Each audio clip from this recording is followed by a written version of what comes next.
UP BJP की कार्य समिति की बैठक चल रही है। योगी आदित्यनाथ इस वक्त बोल रहे हैं, आपको सीधे लिए चलते हैं यहां पर।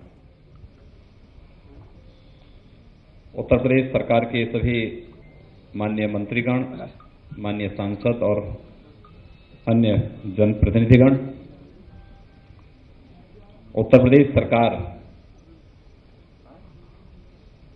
बनने के बाद भारतीय जनता पार्टी प्रदेश कार्यकारिणी की यह पहली बैठक हो रही है, इसलिए मैं आप सबका प्रदेश सरकार की ओर से हृदय से अभिनंदन करता हूं और प्रदेश की राजधानी में आप सभी का स्वागत भी करता हूं। सज्जनों, देश और दुनिया के लिए यह कौतूहल और आश्चर्य का विषय सचमुच बना हुआ है कि मोदी जी ने किस नमूने को प्रदेश में भेज दिया है।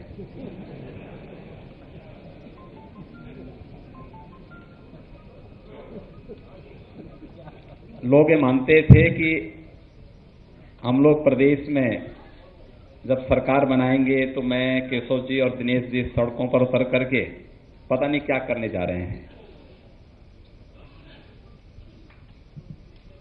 लेकिन हम लोगों ने अपने विचार परिवार के माध्यम से जो संस्कार प्राप्त किए, राजनीति को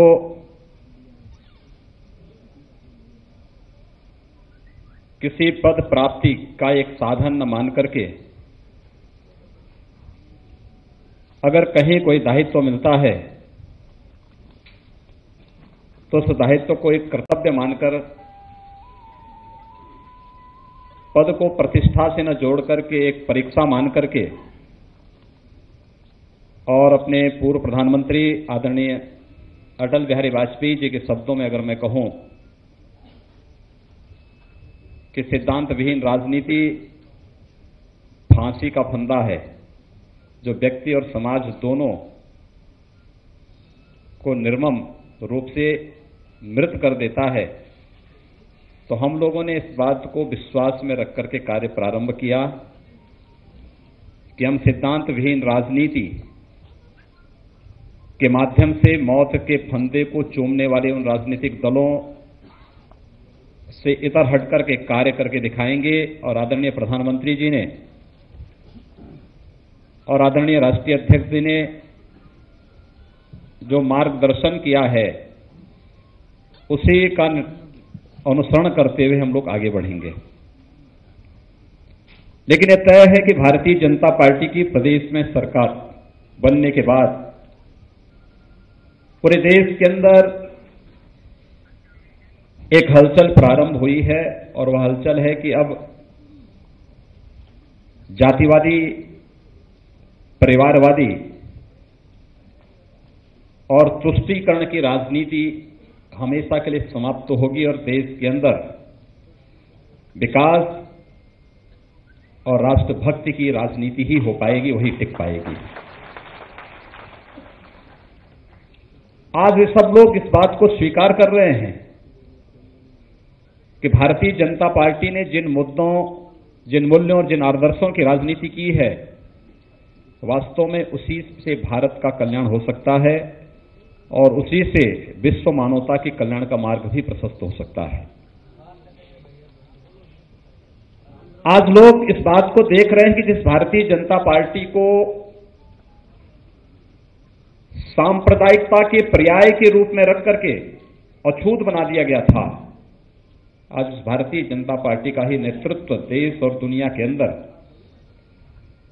अपनी अद्भुत क्षमता, अपनी कर्मठता, अपनी सक्रियता और अपनी लोकप्रियता के बल पर वैश्विक नेतृत्व देने की क्षमता रखता है, और वह आदरणीय प्रधानमंत्री जी के नेतृत्व में हम सब देख रहे हैं।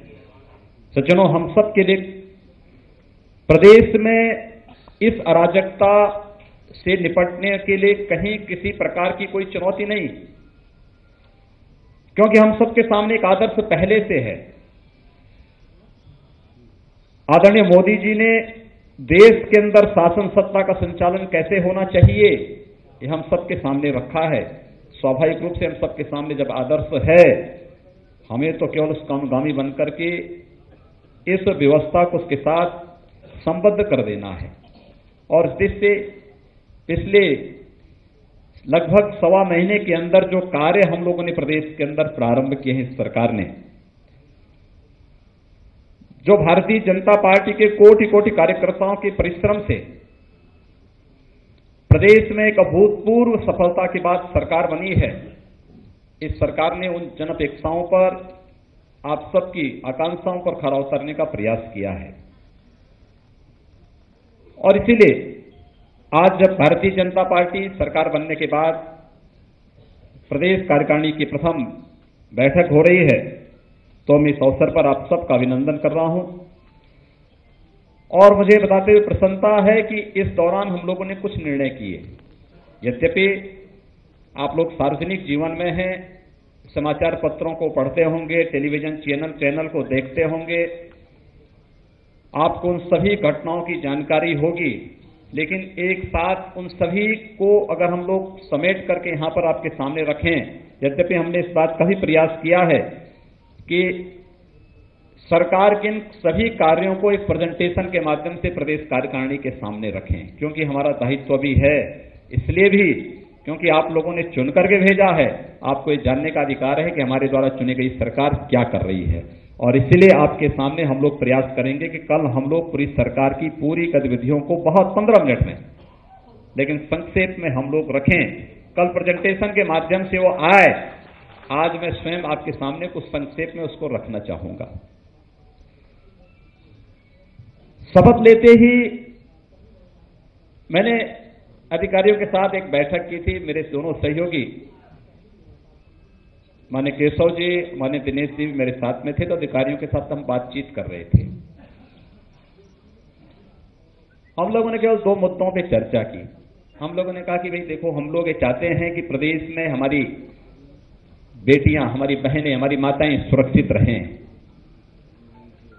इसके लिए प्रदेश शासन के पास क्या कोई इस प्रकार का कोई उन्होंने तंत्र विकसित किया है कि जो इसके लिए कुछ योजनाएं तय हो सकें? लगभग हाथ खड़े कर दिए उन लोगों ने। कहा कि नहीं साहब, ऐसा कुछ नहीं है और व्यापक ट्रांसफर पोस्टिंग करने पड़ेंगे।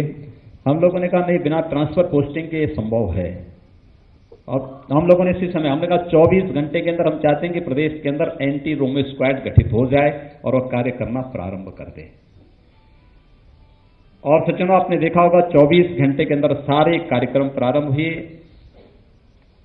हम लोगों ने चुनाव के दौरान अपने लोक कल्याण संकल्प पत्र में इस बात का उल्लेख किया था, और चुनाव के दौरान प्रदेश के अंदर विभिन्न क्षेत्रों में जाने का अवसर मिला था। तो मुझे अक्सर इस बात के लिए, अगर कहीं किसी कार्यकर्ता के घर में हमें जाने का अवसर मिलता था, कहीं हम लोग जाते थे, तो एक शिकायत मिलती थी परिवार की महिलाओं के द्वारा, बेटियों के द्वारा एक बात की शिकायत की जाती थी कि हम लोग स्कूल जाते हैं, सौदे और मनचले हम लोगों को छेड़ते हैं, परेशान करते हैं। माताएं इस बात के लिए चिंतित होती थीं कि कैसे इन बालिकाएं सुरक्षित हो पाएंगे। और सज्जनों, हम लोगों ने इस बात को पहले ही दिन इस बात को लागू किया कि एंटी रोमो स्क्वाड पूरे प्रदेश के अंदर कार्य प्रारंभ करें। बहुत सारे लोगों ने विरोध किया। होता है, कोई भी अच्छे कार्य का विरोध होगा, उसके दोनों पक्ष होंगे, लेकिन व्यापक पैमाने पर हम लोगों को माताओं और बहनों की ओर से समर्थन मिला। उनके एसएमएस आए, उनके मेल आए, उनके पत्र आए, उनके टेलीफोन आए, समाचार पत्रों में उन्होंने खुल करके इसके पक्ष में कहा कि अब हम भी सुरक्षित रह सकते हैं। उत्तर प्रदेश अब अराजक प्रदेश नहीं रह पाएगा। और सज्जनों, वह एक व्यापक स्तर पर चलाया गया एक अभियान है जो आज भी पूरी तरह प्रभावी है। मैं आश्चर्य करता हूं कि उत्तर प्रदेश के अंदर एनजीटी ने 2014 में प्रदेश के अंदर अवैध बूचड़खानों को बंद करने का आदेश दिया था, उसकी समीक्षा करने के लिए कहा। सुप्रीम कोर्ट ने 2017 में प्रदेश के प्रशासन से कहा कि अवैध बूचड़खानों को बंद करो। उनके लिए एक नियमावली तय की गई, बंद नहीं हो पाए। आदेश जारी होते थे, अगर कहीं कोई पुलिस का अधिकारी जाता था तो उसके साथ छुरेबाजी होती थी, उसको मार करके भगा दिया जाता था।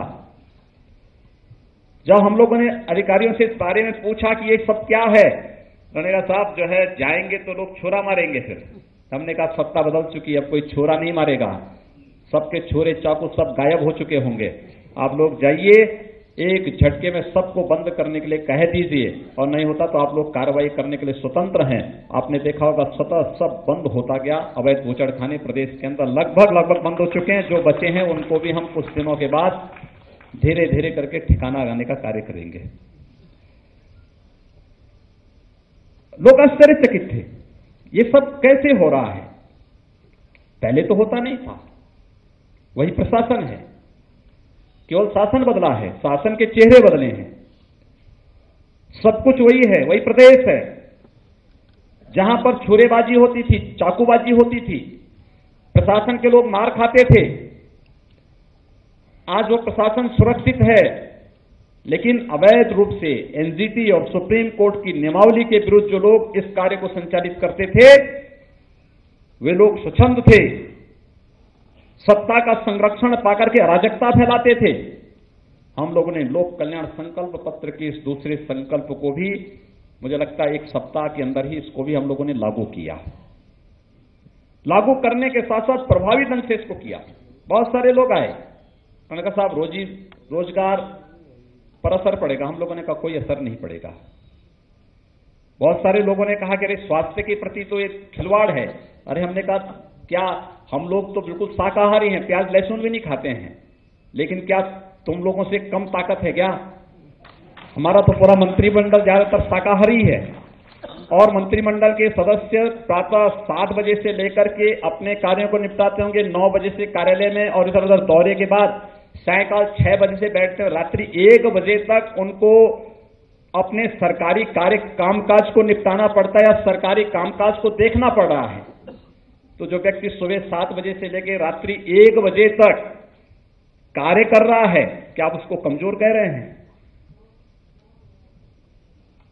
हम लोगों ने कहा मानक पूरा करिए, सुप्रीम कोर्ट के नियम और उनके मानक के अनुरूप आप अगर कार्य करेंगे, सरकार आपको नहीं छेड़ेगी। और जिन लोगों की आदत खराब हो चुकी है, जो लोग न्यायिक व्यवस्था को नहीं मानते, जिन लोगों को प्रशासन और शासन की व्यवस्था पर विश्वास नहीं था, वे लोग मानक कभी पूरा कर भी नहीं सकते। स्वाभाविक रूप से वह पुनः प्रारंभ नहीं होना है। परंतु ये व्यवस्था फिर आगे बढ़ी। हम लोगों ने इस बात को भी कहा था कि हम लोग सीमांत और लघु और सीमांत किसानों के कर्जों को माफ करेंगे। उत्तर प्रदेश जैसे राज्य के लिए बड़ी चुनौती थी। बड़ी चुनौती इसलिए क्योंकि इस वर्ष चुनाव के ठीक पहले प्रदेश की पूर्ववर्ती सरकार ने 7वें वेतन आयोग को भी लागू कर दिया। उत्तर प्रदेश जैसे राज्य के लिए 30,000 करोड़ रुपए का अतिरिक्त भार हम लोगों के ऊपर आया है 7वें वेतन आयोग को लागू करने के बाद। और राज्य सरकारों पर 30,000 करोड़ रुपए का बोझ बहुत ज्यादा होता है। हम लोगों ने जब पूरा सर्वे किया, पूरी कार्रवाई आगे बढ़ाई, एक टीम बनाई कि भाई कैसे हो सकता है। हम लोगों ने किसानों से इस बात के लिए वायदे किए हैं, और फिर हम लोगों ने केवल घोषणा नहीं किया, हम लोगों ने अपने चुनाव घोषणा पत्र को घोषणा पत्र नहीं नाम रखा था, लोक कल्याण संकल्प पत्र रखा था। कैसे ये होगा? लेकिन उस सब के बावजूद जब हमारा मंत्री परिषद बैठा, आपस में हम लोगों ने चर्चा की, और अगर पार्टी ने इस बात के वायदे किए हैं तो सरकार का दायित्व है कि हम उसको पूरा करेंगे। और हम लोगों ने लघु और सीमांत किसानों के 1 लाख तक का फसली ऋण, और जिनका पूरा खाता एनपीए हो गया था, ऐसे सभी किसानों का लगभग ये जो राशि थी 36,000 करोड़ रुपए से ऊपर की राशि थी, इस राशि को हम लोगों ने माफ किया है। और इससे प्रदेश के 86 लाख किसान सीधे सीधे लाभान्वित हो रहे हैं। पहली बार प्रदेश के अंदर आलू के किसानों के लिए, आलू उत्पादन करने वाले किसानों के लिए भी समर्थन मूल्य घोषित हुआ। कल मैं समीक्षा ले रहा था गोरखपुर में, 487 रुपए हम लोगों ने घोषित किया। उससे पहले 1 रुपए, 1.5 रुपए और 2 रुपए किलो आलू का दाम था। किसान आलू फेंकने के लिए मजबूर हो रहा था। हम लोगों ने एक कमेटी गठित की। मंत्रिपरिषद की उप समिति ने अपनी रिपोर्ट 1 सप्ताह के अंदर दी। हम लोगों ने समर्थन मूल्य घोषित किया और जहां पर समर्थन मूल्य से कम आलू का दाम है वहां पर सरकार की 4 एजेंसियां आलू खरीदने को तैयार हैं। लेकिन कल जब मैं वहां पे था, आज मैं लखनऊ में भी इस बात के लिए समीक्षा ले रहा था, आलू का दाम समर्थन मूल्य से ज्यादा है। हमने कहा किसान को जहां ज्यादा लाभ मिलता है किसान को वहां देना चाहिए, किसान को इस बात के लिए मजबूर नहीं करना चाहिए। पहली बार ये कार्य हुआ। आप देखते रहोगे गन्ना किसान इस देश के अंदर तबाह हुआ है। सरकारें चीनी मिल मालिकों के साथ मिलकर के गन्ना किसानों का शोषण करती थी। ये पहली बार हो रहा है कि जब हम लोगों ने केवल अपने लोक कल्याण संकल्प पत्र के अनुसार चलते हुए इस बात को तय किया कि किसी भी स्थिति में गन्ना किसानों के गन्ना मूल्य का भुगतान होना चाहिए। चालू सीजन का तो होना ही चाहिए, पिछला बकाये का भी भुगतान होना चाहिए। 14 चालू सीजन के में 14 दिन के अंदर गन्ना मूल्य का भुगतान और जो पिछला बकाया है वो 120 दिन के अंदर भुगतान होना है। और मुझे बताते हुए प्रसन्नता हो रही है कि अब तक उत्तर प्रदेश सरकार की पहल और हमारे गन्ना मंत्री के सक्रिय सहयोग के कारण लगातार संवाद, सुबह से शाम तक केवल एक ही काम उनका है कि चीनी मिल मालिकों को फोन मिला करके भाई देखो आपका इतना बकाया है, आप किसानों का गन्ना मूल्य का भुगतान करिए। एक ही कार्य है कि जो चीनी मिलें बंद हो चुकी हैं उनको हम कैसे उनका पुनरुद्धार कर सकें, कैसे हम प्रदेश जो देश का सबसे अधिक चीनी उत्पादक राज्य था और हमें बताते हुए प्रसन्नता है कि इस वर्ष उत्तर प्रदेश पुनः कई वर्षों के बाद चीनी उत्पादन में पहला स्थान प्राप्त किया है और अब तक हम लोग 5500 करोड़ रुपए का गन्ना मूल्य का भुगतान भी करवा चुके हैं, जो अब तक कभी नहीं हुआ है। इतना चीनी मूल्य का भुगतान, गन्ना मूल्य का भुगतान गन्ना किसानों का किया जा चुका है और प्रदेश सरकारें तय कर चुकी है। इस वर्ष हम 4 नई चीनी मिलों का पुनरुद्धार करेंगे, 1 नई चीनी मिल का हम एक्सपेंशन का कार्य भी करेंगे। एक कार्रवाई प्रारंभ की गई है। उत्तर प्रदेश के अंदर एक वीआईपी संस्कृति थी और वीआईपी संस्कृति किस रूप में? बिजली मिलेगी 4 जिलों को, 4 के अलावा 5वां जिला नहीं आएगा। मुख्यमंत्री जिस जिले का होगा वहां 24 घंटे बिजली मिलेगी। आदरणीय प्रधानमंत्री जी ने देश के अंदर वीआईपी संस्कृति को समाप्त करने की बात कही। आज से सभी लाल बत्तियां उतर जाएंगी। उत्तर प्रदेश सरकार कैबिनेट के निर्णय के अगले दिन से ही इसको लागू कर चुकी है। लेकिन हम लोगों ने उससे पहले भी इस बात को कहा कि नहीं, वीआईपी संस्कृति विद्युत आपूर्ति के मामले में भी बंद होनी चाहिए। और बाबा साहब भीमराव अंबेडकर की जयंती से हमारे ऊर्जा मंत्री ने पूरे प्रदेश के अंदर हर जिला मुख्यालय को 24 घंटे विद्युत की आपूर्ति, हर तहसील मुख्यालयों को 20 घंटे विद्युत की आपूर्ति और ग्रामीण क्षेत्र में 18 घंटे विद्युत की आपूर्ति जहां सुनिश्चित करवाई है, वहीं यह भी सुनिश्चित किया है कि ग्रामीण क्षेत्र में ट्रांसफार्मर जल जाता है तो 48 घंटे के अंदर उसे बदला जाए, शहरी क्षेत्र में जल जाता है तो 24 घंटे के अंदर उसको बदलने की कार्रवाई हो। लेकिन इसको पूरी तरह से लागू करने में थोड़ा समय और लग सकता है क्योंकि एक जर्जर व्यवस्था मिली हुई है। जर्जर तार और पोल, उनको बदलने की कार्रवाई पंडित दीनदयाल उपाध्याय ग्राम ज्योति योजना के माध्यम से हम लोग कार्य कर रहे हैं। आईपीडीएस के माध्यम से इन जर्जर तार और पोलों को बदलने, ट्रांसफार्मर की क्षमता बढ़ाने, नए सब स्टेशन स्थापित करने की कार्रवाई प्रारंभ हो रही है। युद्ध स्तर पर कार्य चल रहा है। लेकिन जो सरकारें वही, प्रशासन भी वही, लेकिन विद्युत की आपूर्ति के घंटे बढ़े होंगे, लोगों को कुछ तो उसमें राहत दिखाई दिया होगा और आने वाले समय में और भी राहत इसमें मिलेगा। आप लोग इसमें एक बड़ी भूमिका का निर्वहन कर सकते हैं और वह ग्रामीण और शहरी दोनों क्षेत्रों में गरीबी रेखा के नीचे जीवन यापन करने वाले परिवारों को निःशुल्क विद्युत कनेक्शन दिलाने में, और दूसरा, जिन लोगों ने विद्युत कनेक्शन लिया है उन लोगों से कि भाई समय पे बिजली का बिल जमा कर दें। जो लोग अभी भी चोरी की आदत डाले हुए हैं उन लोगों को जागरूक करके कि भाई 24 घंटे बिजली चाहिए तो लाइन लॉस उतना ही कम करिए। जहां लाइन लॉस कम होगा, हम लोग तय कर चुके हैं, वहां भी हम ग्रामीण क्षेत्र में भी 24 घंटे की बिजली की आपूर्ति करेंगे। और इसलिए एक बड़ी भूमिका का निर्वाह जब आप जन जागरण के कार्यक्रम में निचले स्तर पर जाएंगे, बूथ स्तर के कार्यक्रम करेंगे, मुझे लगता है कि लोगों को इसके प्रति जागरूक करना चाहिए, बताया जाना चाहिए कि सरकारें वही हैं। पहली बार हुआ कि अगर बिजली के कारण बिजली के जर्जर पोल और तार के कारण किसान की खड़ी फसल जलती है तो विद्युत विभाग ने 1 सप्ताह के अंदर उस पीड़ित किसान को मुआवजा दिया है। मंडी समिति ने 1 सप्ताह के अंदर उस पीड़ित किसान को मुआवजा दिया है। इससे पहले कभी नहीं होता था। विद्युत विभाग कहीं झांकने नहीं आता था, वहां पे देखने नहीं आता था, पूछने नहीं आता था, लेकिन पहली बार एक कार्रवाई प्रारंभ हुई है। और यही नहीं, हमारे पीडब्ल्यूडी विभाग ने भी यह तय किया है कि उत्तर प्रदेश की पहचान किस बात को देख होती थी। मैं अक्सर इस बात को देखता था, उत्तर प्रदेश के बाहर हम जाते थे, लोग हम पर मजाक करते थे, लोग कहते थे कि साहब उत्तर प्रदेश से हैं, तो उत्तर प्रदेश की पहचान किस रूप में कहते थे, साहब जहां से आप चलें दिन में, जहां से सड़कों पर गड्ढे प्रारंभ हो जाएं, समझ लीजिए उत्तर प्रदेश का सीमा चुकी है। जहां से सायकाल आप जाएं, अंधेरा दिखाई दे, वह उत्तर प्रदेश की सीमा प्रारंभ हो जाएगी। लेकिन उत्तर प्रदेश सरकार ने तय किया है, पीडब्ल्यूडी विभाग ने भी तय किया है, सड़क निर्माण के लिए जो हमारी कार्यदायी संस्था है उन्होंने तय किया है कि 15 जून तक हम प्रदेश की सभी सड़कों को गड्ढा मुक्त करेंगे। और इस दिशा में एक प्रयास प्रारंभ हो चुका है। हमें विश्वास है कि हम उस लक्ष्य को पूरी तरह से प्राप्त करेंगे। सज्जनों, प्रदेश के अंदर कानून का राज स्थापित हो, ये हमारी प्राथमिकता है।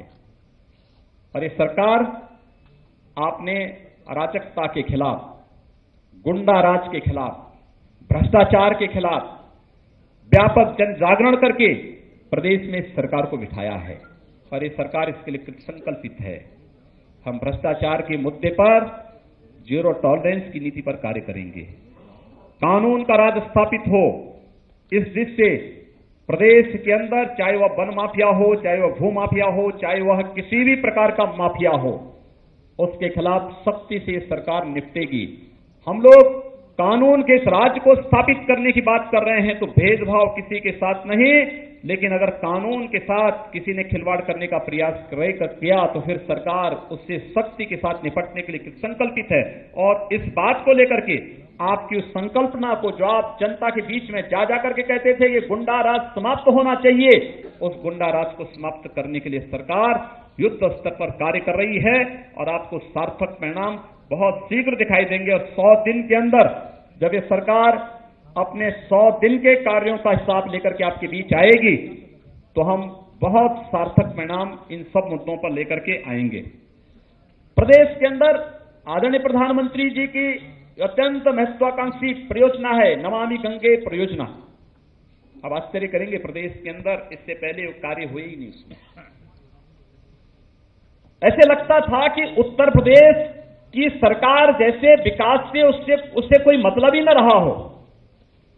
जितनी भी ऐसी योजनाएं थी जो प्रदेश में वास्तव में कल्याणकारी साबित हो सकती थी, प्रदेश के लोगों के जीवन स्तर को बढ़ा सकती थी, प्रदेश को विकास की उन ऊंचाइयों तक पहुंचा सकती थी, इसलिए सरकार ने उसको लागू ही नहीं किया।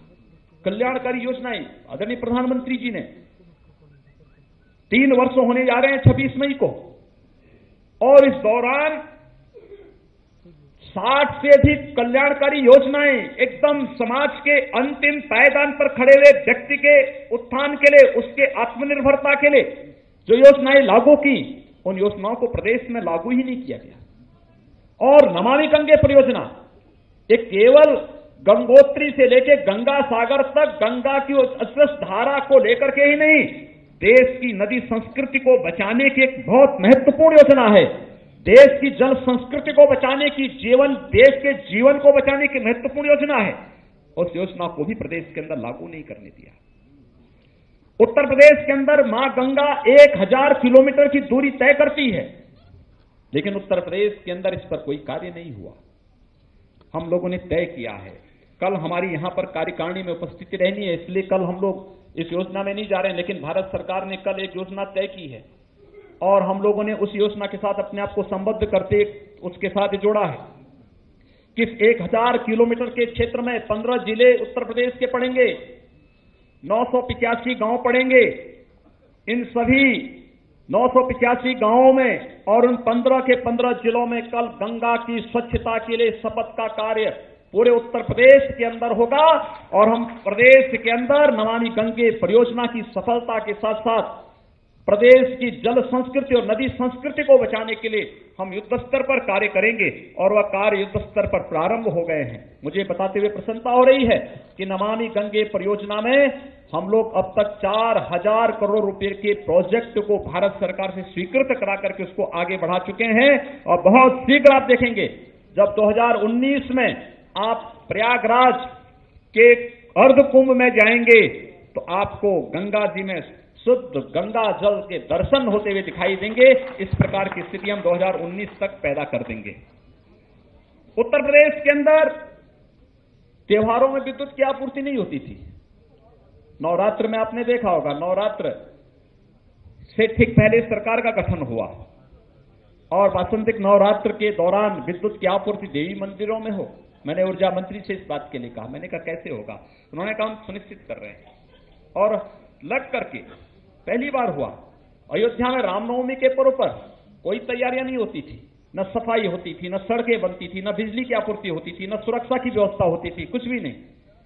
पहली बार हुआ 24 घंटे विद्युत की आपूर्ति, साफ सफाई की व्यवस्था, बैरिकेटिंग की व्यवस्था, श्रद्धालुओं के लिए पेयजल की व्यवस्था प्रशासन के स्तर पर प्रारंभ हुई और इसको हम लोग अनवरत आगे भी बढ़ाने के लिए संकल्पित हैं। चाहे वह इस नवरात्र के पर्व के दौरान, चाहे वह विंध्यवासिनी देवी के मंदिर में रहा हो, चाहे मां पाटेश्वरी के मंदिर में रहा हो, चाहे मां शाकंभरी देवी के मंदिर में रहा हो, या प्रदेश के अंदर जहां जहां भी शक्तिपीठें हैं, देवी मंदिर हैं, उन सब में भी यह कार्य प्रारंभ किया गया कि हम लोग इसको आगे बढ़ाएं।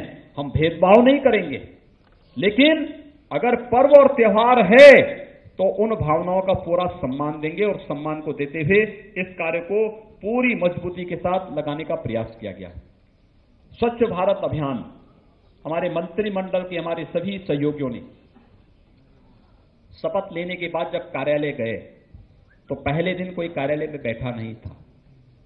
वे लोग गए, केवल कार्यालय का निरीक्षण करके स्वच्छता अभियान के प्रति सभी को शपथ दिलाई और स्वच्छता अभियान का वह क्रम हमारा वहीं पर रुका नहीं, अभी भी ये जारी है। हम लोगों ने इस बात को कहा है कि प्रदेश में किसी भी सरकारी कार्यालय में, किसी भी सार्वजनिक स्थल पर पान है, गुटखा है, तंबाकू है, ये खाकर के कोई न जाए, धूम्रपान न करें, मद्यपान न करें। पूरी मजबूती के साथ हम इसको रोक रहे हैं और स्वच्छता अभियान के लिए एक बृहद कार्यक्रम प्रदेश के अंदर हम लोग चला रहे हैं। आदरणीय प्रधानमंत्री जी की स्वच्छता अभियान के प्रति जो सोच है वह भारत को स्वस्थ बनाने, भारत को समर्थ बनाने की सोच है और उस अभियान को प्रदेश के अंदर लागू करना अत्यंत महत्वपूर्ण है और उसमें आपकी भी बड़ी भूमिका हो सकती है। सज्जनों, हम पूर्वी उत्तर प्रदेश में मैं देखता हूं इस बात को, वहां पे इंसेफ्लाइटिस बीमारी है। इंसेफ्लाइटिस वास्तव में कोई बीमारी नहीं, मैं पिछले 20 वर्षों से इसको बहुत नजदीक से देख रहा हूं। हम लोगों ने सड़कों पे लंबी लड़ाई इसके खिलाफ लड़ी थी, लेकिन अंततः हम इस निष्कर्ष पर पहुंचे कि अगर उन क्षेत्रों में साफ सफाई की पुख्ता व्यवस्था हो जाए, छिड़काव की व्यवस्था हो जाए, शुद्ध पेयजल की व्यवस्था हो जाए, इंसेफ्लाइटिस हमेशा के लिए समाप्त हो जाएगा। और उस अभियान को वहां पर हम लोगों ने प्रशासन के साथ तो जोड़ा है। प्रशासन को इस बात के लिए कह दिया गया है कि स्वच्छता अभियान प्राथमिकता होनी चाहिए और प्रत्येक गांव में, प्रत्येक वार्ड में, प्रत्येक कस्बे में इस अभियान को हमें चलाना चाहिए। लेकिन मैं आप सबसे भी इस बात की अपील करूंगा, हमारा नगर विकास मंत्रालय इस पर कार्य कर रहा है, नगरीय क्षेत्रों में ग्राम विकास और पंचायती राज मंत्रालय ग्रामीण क्षेत्र में कार्य भी कर रहा है। लेकिन मैं आपसे इस बात की अपील करूंगा, आदरणीय प्रधानमंत्री जी ने का एक अभियान होता है। कहीं अगर आदरणीय प्रधानमंत्री जी जाते हैं तो एक सप्ताह पहले से उस क्षेत्र में सफाई का एक विशेष अभियान चलता है। और दूसरा, ऊर्जा की बचत के लिए एलईडी स्ट्रीट लाइट और एलईडी को अधिक से अधिक लगाने के लिए एक विशेष अभियान हम लोगों ने प्रदेश में तय किया है। प्रदेश के हर महानगर में, प्रदेश के हर नगर पंचायत में, प्रदेश के हर नगर पालिका परिषद में हम लोग इस स्वच्छता अभियान को अपने साथ में लेकर के ऊर्जा बचत के इस अभियान को भी लेंगे। और एनर्जी इफिशिएंसी जो कॉर्पोरेशन है भारत सरकार का, उसके साथ मिलकर के हम लोग पूरे प्रदेश के अंदर जहां स्वच्छता अभियान को चलाएंगे वहीं एलईडी स्ट्रीट लाइट लगाने और चाहे वह नगर निगम के क्षेत्र हो, नगर पंचायत परिषद के क्षेत्र हो, नगर पालिकाएं हो, वहां पर एलईडी स्ट्रीट लाइट लगाने के एक बृहद अभियान को हम अपने हाथों में लेंगे। और उसमें आपका सहयोग क्या, भारतीय जनता पार्टी की बूथ इकाइयां पूरे प्रदेश के अंदर सप्ताह में एक दिन स्वच्छता अभियान के साथ जुड़ करके, श्रमदान के उस अभियान के साथ जुड़ करके एक नए अभिनव प्रयोग के साथ समाज को अपने साथ जोड़ पाएगा। और अगर हम लोग कर पाएंगे तो बहुत अच्छा होगा। हमारे प्रभारी मंत्री तय हो चुके हैं और मैं चाहूंगा कि जिन जिन जनपदों में हमारे प्रभारी मंत्री जाएं या मैं कमिश्नरी स्तर के समीक्षा बैठकों में निकलने वाला हूं, हमारे प्रभारी मंत्रीगण, हमारे दोनों उप मुख्यमंत्री और सभी माननीय मंत्रीगण प्रदेश के अंदर विभिन्न जनपदों में समीक्षा बैठकों में जाएंगे। वहां पर समन्वय के साथ साथ विकास की योजनाओं, केंद्र और प्रदेश सरकार की योजनाओं की समीक्षा के साथ साथ इस अभियानों को भी आगे बढ़ाने के लिए अच्छा होगा जहां हमारे उप मुख्यमंत्रीगण जाएं। दोनों माननीय उप मुख्यमंत्रियों के जाने पर या हमारे सभी मंत्रियों के जाने पर आप लोग उनके स्वागत के लिए फूल और माला की बजाय अच्छा होगा कि किसी एक मोहल्ले को सफाई की दृष्टि से गोद में लेकर के स्वच्छता अभियान को वहां पर चलाएं। और फिर स्वच्छता अभियान के साथ एक दिन पहले स्वच्छता अभियान हो और फिर उस दिन माननीय मंत्री का दौरा या माननीय उप मुख्यमंत्री का दौरा कराएं, या मैं कमिश्नरी में आ रहा हूं तो मुझे वहां लेकर के जाएं। क्या आपने किया है बताइए। और फिर वहां की कोई समस्या है तो उसके बारे में हम लोगों को बताइए, वहां पर अब हम लोगों को क्या करना है। एक नया कार्य संस्कृति वहां पे जन्म ले लेगी, एक नई स्थिति आपको देखने को मिलेगी। समाज के अंतिम पायदान पर खड़ा हुआ व्यक्ति आपके साथ जुड़ता हुआ दिखाई देगा, जिसको अब तक आप ये मानते थे कि हमारे साथ नहीं आएगा। आप देखना, अगर आप 10 कदम चलेंगे तो आपके साथ वो 20 कदम आगे चल करके दिखा देगा। और ये हमें करना होगा। हर दौरे में, हर महीने मंत्री आपके यहां, प्रभारी मंत्री हर महीने आपके जिले में जाएंगे। अन्य माननीय मंत्री अपने विभागीय दौरों से जाएंगे। ऐसा नहीं कि हमारे मंत्रीगण केवल जा रहे हैं तो अपनी समीक्षा बैठक आने के बाद उनका कार्य समाप्त हुआ। समीक्षा ये तो उनका अतिरिक्त कार्य है।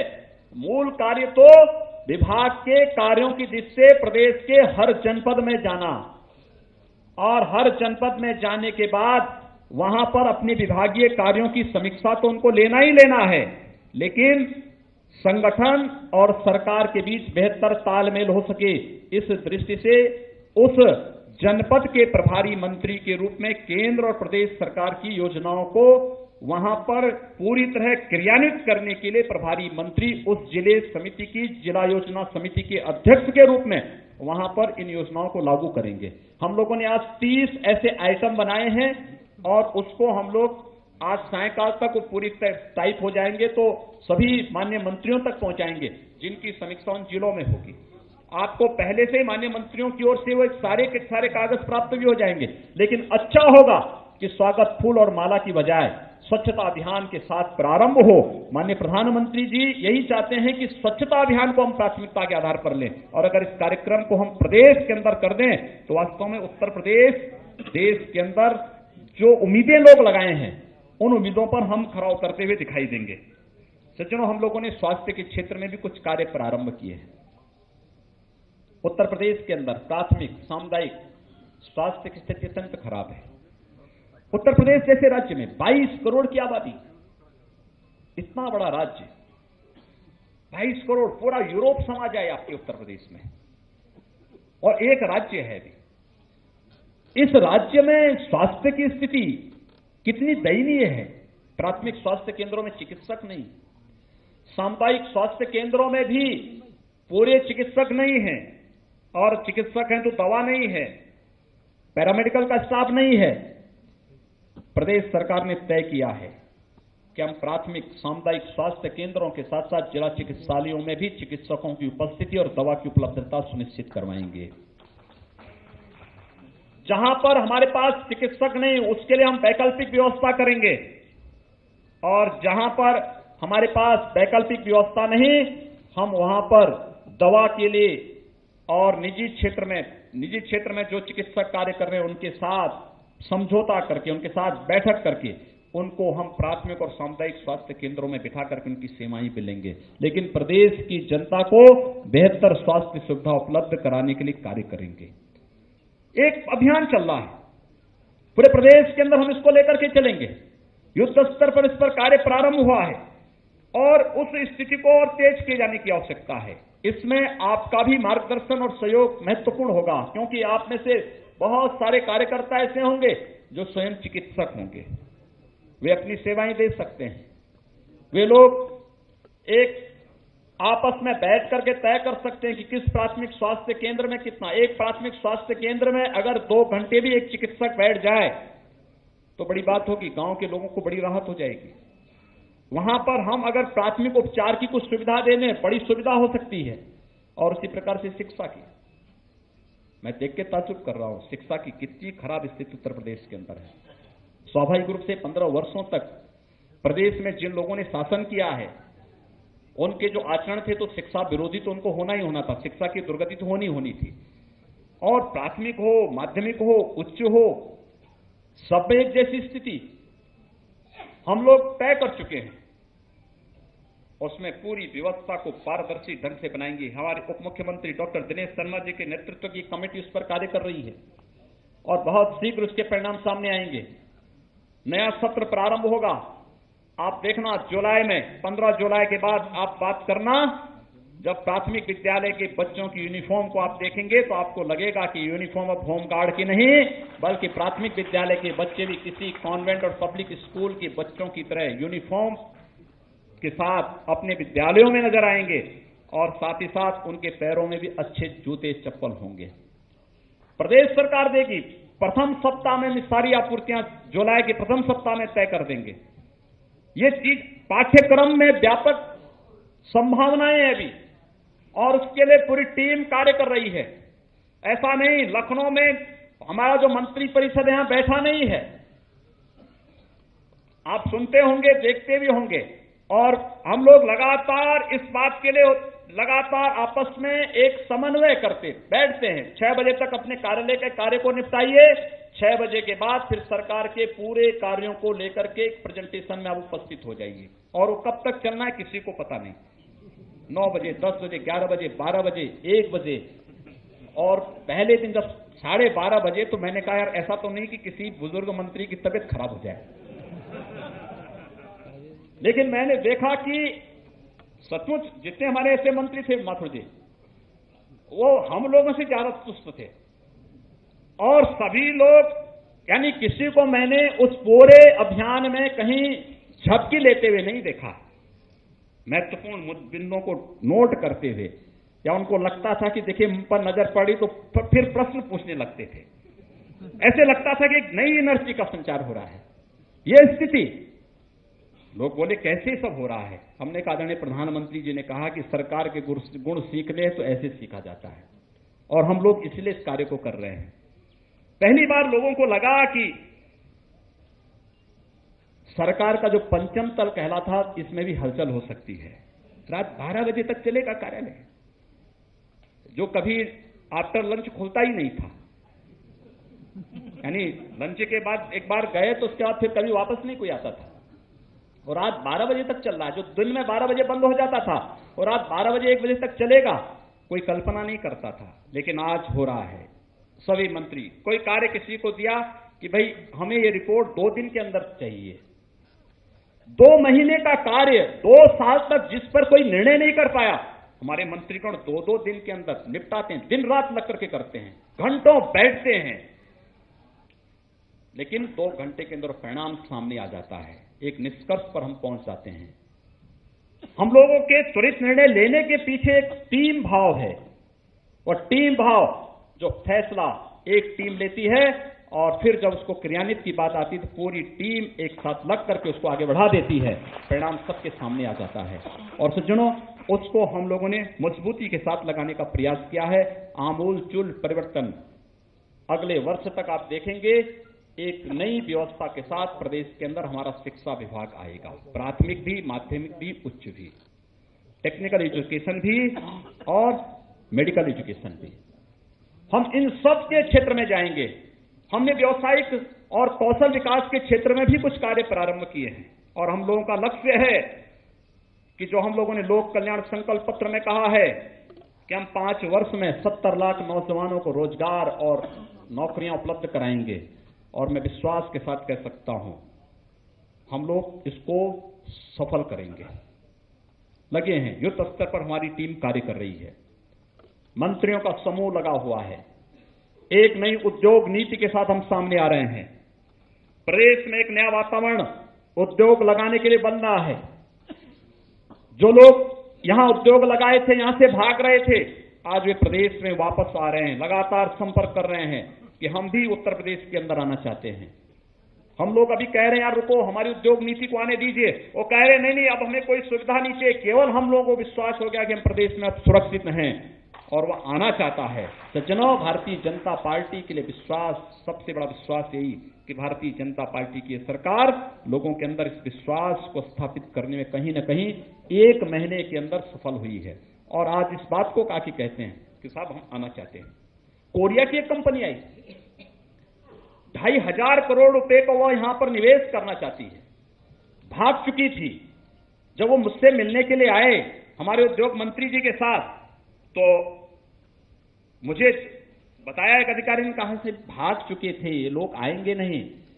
तो जब आए तो खैर मैं भी इस बात को, मैंने कहा आया है तो जब भाग ही चुका है तो सामान्य रूप से मिलने के लिए आएगा, कौन सी बड़ी बात है।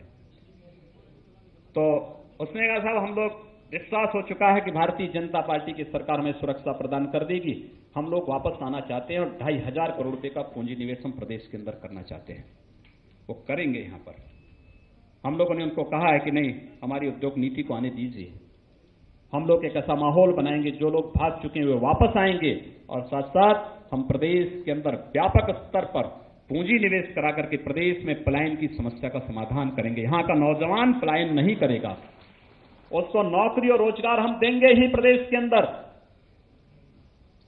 फूड प्रोसेसिंग के क्षेत्र में भी नए नए कार्यक्रम प्रारंभ होने जा रहे हैं। जीएसटी लागू होने वाला है, हम शीघ्र ही उसके लिए अपनी पूरी तैयारी कर चुके हैं। आदरणीय प्रधानमंत्री जी ने जो कर व्यवस्था को 1 नेशन 1 टैक्स के आधार पर लागू करने की बात की है, उत्तर प्रदेश उसमें मजबूती के साथ आगे बढ़ेगा। आपने देखा होगा, हम लोग आए अभी 1 महीने नहीं हुए, हम लोगों ने एक निर्णय लिया कि भाई देखो, हम महापुरुषों को जाति के नाम पर नहीं बंटने देंगे। महापुरुष तो सर्व समाज के हैं, पूरे समाज के हैं, पूरे राष्ट्र के हैं, और हम लोग उसको लागू पूरी मजबूती के साथ लागू करने जा रहे हैं।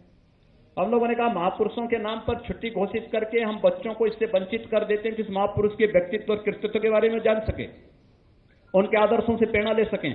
हम लोगों ने एक कैबिनेट में इस निर्णय को लेकर कि नहीं, महापुरुषों के नाम पर छुट्टी नहीं होगी, बल्कि महापुरुषों के नाम पर पठन पाठन का कार्य सामान्य रूप से विद्यालयों में होगा, कार्यालय सामान्य रूप से चलेंगे, और विद्यालय में उस पठन पाठन के सामान्य कार्यक्रम को संपन्न करने के बाद 1 घंटे का अतिरिक्त कार्यक्रम हम लोग कराएंगे। उस महापुरुष की जीवनी पर प्रकाश डाल करके उनके आदर्शों से प्रेरणा लेने का कार्यक्रम होगा।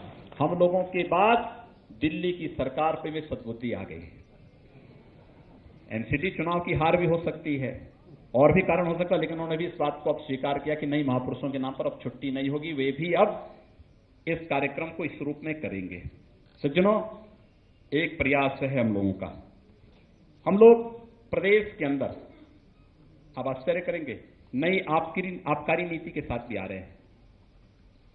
आबकारी नीति, हम लोग परेशान हो गए थे, बीच में जगह जगह तोड़ फोड़ हुई, क्योंकि पिछली सरकार, हम लोगों को कोई जानकारी नहीं थी, लेकिन अचानक पिछली सरकार ने 2016 में ही 2018 तक के सभी शराब के ठेके दे दिए हैं और सुप्रीम कोर्ट ने कहा कि हाईवे पर कोई भी शराब की दुकान नहीं खुलेगी। तो पिछली सरकार ने चुपचाप पहले ही निर्णय ले लिया कि जो दुकानें सड़क पर हैं उन सबको 500 मीटर अंदर करके बस्तियों में खोल दो। जब तोड़फोड़ शुरू हुई, हम लोगों ने बुलाया कि भाई क्यों, क्या है ये सब मामला, तो बताया गया इस प्रकार का मामला है। हम लोगों ने इसी समय तय किया हम एक नई आबकारी नीति के साथ सामने आएंगे और आबकारी नीति के अंतर्गत हम लोग सुनिश्चित करने वाले हैं कि शराब की दुकान किसी नेशनल हाईवे में भी नहीं होगा, स्टेट हाईवे में भी नहीं होगा, किसी मंदिर, किसी मस्जिद, किसी गुरुद्वारा, किसी चर्च के आसपास भी नहीं होगा, किसी शैक्षणिक संस्था के आसपास नहीं होगा, किसी बस्ती में भी 500 मीटर के अंदर नहीं हम लोग खुलने देंगे। और इस व्यापक नीति के साथ एक महत्वपूर्ण योजना के साथ हम लोग सामने आ रहे हैं। हम नई खनन नीति के साथ आ रहे हैं। अब खनन माफिया प्रदेश के अंदर पनपने नहीं पाएगा। तात्कालिक परेशानी हो सकती है, लेकिन हम उसको इतना मजबूत करें। तो यूपी के सीएम योगी आदित्यनाथ कई अहम बातें बताते हुए, और इसमें एक अहम बात जो बिल्कुल अंत में जाके उन्होंने बताई कि एक नई आबकारी नीति, क्योंकि शराब की जो दुकानों को तोड़ने का काम शुरू किया था महिलाओं ने, उससे कानून व्यवस्था को लेकर जो है एक स्थिति पैदा हो गई थी। पिछली सरकार ने 2018 तक ठेके दे दिए थे, जिसकी वजह से एक सामाजिक अराजकता जो है वो पैदा हो गई थी। अब एक नई आबकारी नीति की बात योगी आदित्यनाथ कर रहे हैं। ये है एबीपी न्यूज, आपको रखे आगे।